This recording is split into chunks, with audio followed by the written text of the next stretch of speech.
আজকে তিল চাপটি দেখাবো। এই যে 200 গ্রাম মতন তিল আছে, সাদা তিল।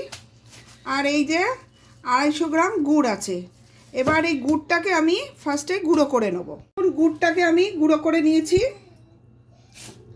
হ্যাঁ, আপনি ভারী কোনো কিছু দিয়ে গুঁড়ো করতে পারেন। এরকম সাইজ আছে, এগুলো কড়াইয়ের মধ্যেই গলে যাবে, কিন্তু আরও পারলে আরও গুঁড়ো করে নেবেন। এবার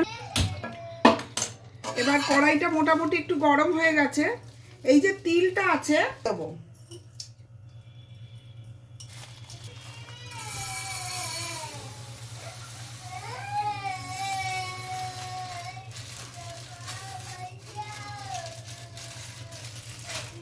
এটাকে নাড়িয়ে নাড়িয়ে একটু হালকা লালচে আমি করে নেব।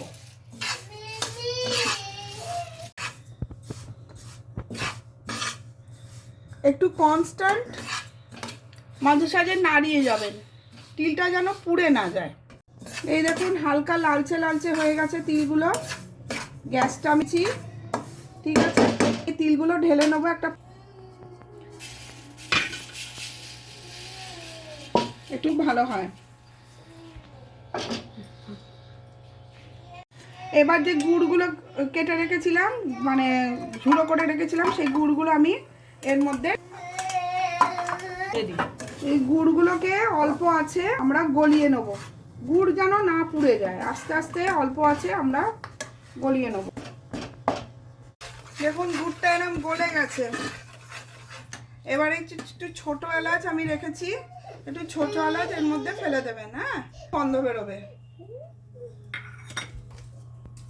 কনস্ট্যান্ট নাড়িয়ে দিতে হবে।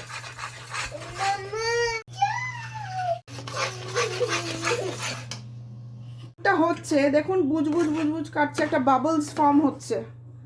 এবার এই গুড়টা যে হয়ে গেছে কি করে বুঝবেন? এর একটু জল নিয়েছি, ঠিক আছে। হ্যাঁ, এই গুড়টা আমি এই পাত্রের মধ্যে, পাত্রটাকে ফলো, এই জলের মধ্যে আমি এই গুড়টাকে একটু ঢাললাম, ঠিক আছে। এইবারে এই যে গুড়টাকে ঢাললাম, এই গুড়টাকে আমি তুলবো। এই দেখুন এরকম ধরলাম, ধরে এই গুড়টাকে না এরকম টানবেন। দেখুন এরকম আঠা আঠা লাগছে কিনা, দেখুন ইলাস্টিকের মতন হচ্ছে, দেখেছেন? তার মানে গুড়টা হয়নি।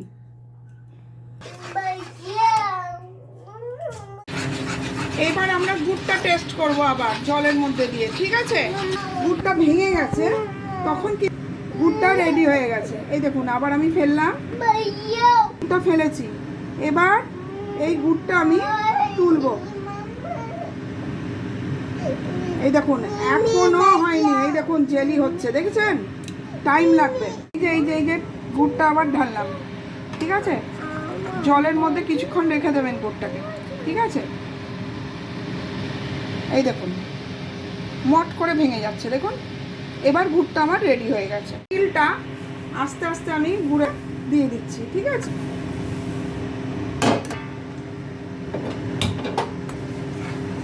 এবার এটা নাড়াতে থাকবেন, পুরো তিলটা ভালো করে এর সঙ্গে একদম মিলে যাবে।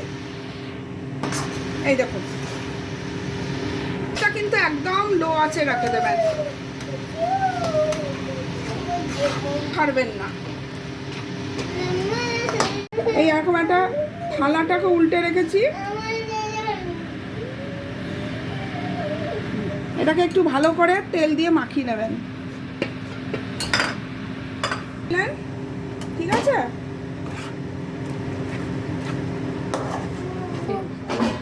ধারাটা দেখাবে।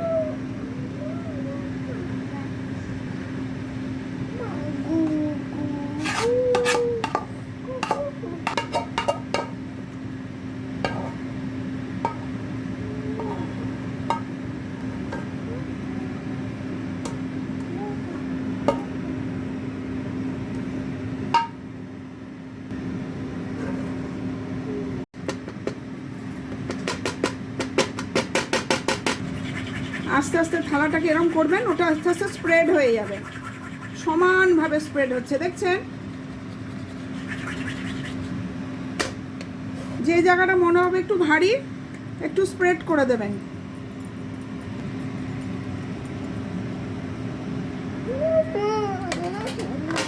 এবার 5-10 মিনিট রাখবেন।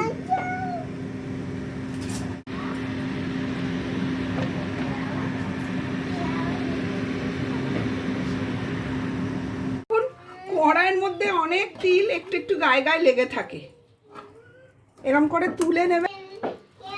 হ্যাঁ, ছুরি দিয়ে আপনি, খুব শক্ত থাকে, এরকম করে ছুরি দিয়ে না আলাদা আলাদা করে নিতে পারেন, নষ্ট করবেন কেন।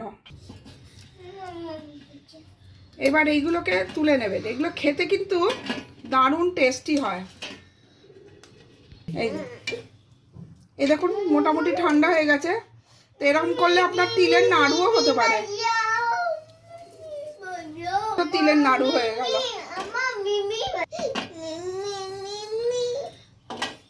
মাছটা নাড়ু বেরিয়ে গেল, নষ্ট করবো কেন, জিনিসপত্রের এত দাম। দেখেছেন আওয়াজটা, দেখুন, দেখেছেন। এইবার এইটা দেখুন, এবার এইটা মোটামুটি এরকম হয়েছে। আপনারা কি করবেন, ভাঙতে সুবিধা হবে।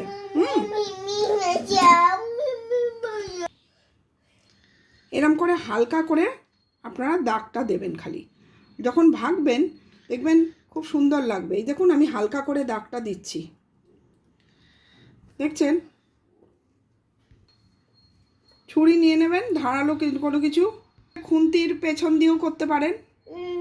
হ্যাঁ, এরম দাগটা হয়ে যাবে। আমার কাছে থাকলে আমি একবারেই দাগটা বসাতে পারতাম, কিন্তু আমার কাছে না বড় ছুরিটা নেই ঠিক। জাস্ট একটা দাগ দিয়ে দেবেন হালকা করে, এটা ভাঙতে সুবিধা হবে, আর কিছু না। দাগটা ওই জন্যই দিচ্ছি।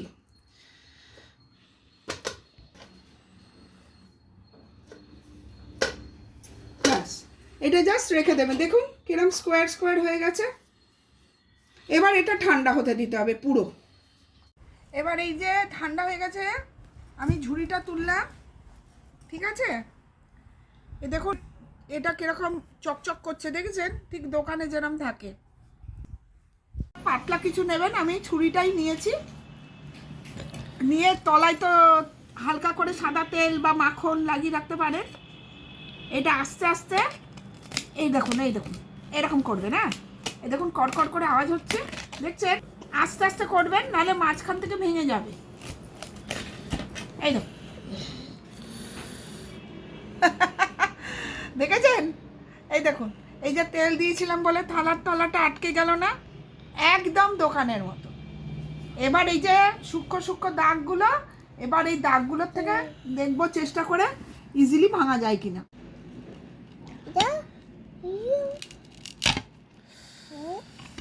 দেখুন আওয়াজটা, দেখুন এরকম আওয়াজ হবে।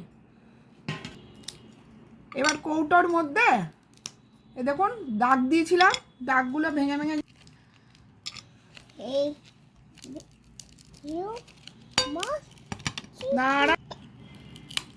দেখুন দাগের থেকে থেকে ভাঙছে। নেবেন তো চেটে ফেলেছে।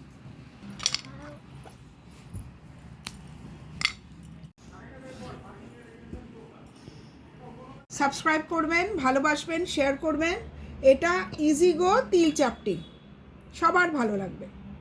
Thank you.